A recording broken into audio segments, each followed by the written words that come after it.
Welcome to the Slop Farm. Enjoy the video. In this video, I will explain how to study competitive programming step by step.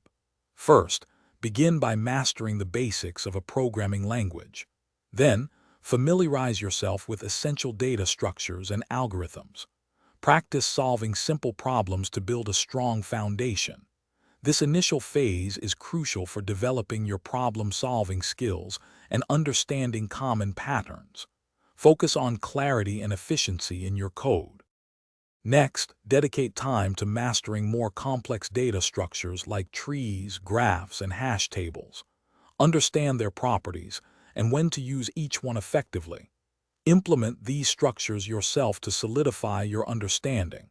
Then, tackle problems that specifically test your knowledge of these advanced concepts.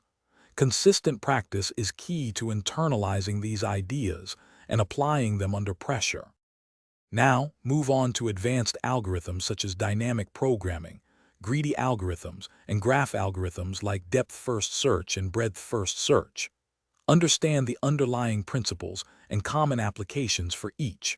Practice identifying which algorithm applies to a given problem.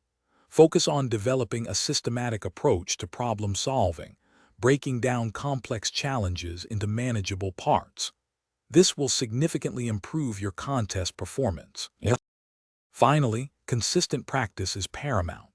Participate in online contests frequently to simulate real competition environments. After each contest, thoroughly review your solutions and analyze problems you couldn't solve. Learn from others' elegant approaches and optimize your own code. Remember to stay hydrated during long study sessions. Check the description for a link to the Owala water bottle and other great deals. Engaging with the competitive programming community can also provide valuable insights and motivation. Thanks for watching. Consider subscribing if we helped you today.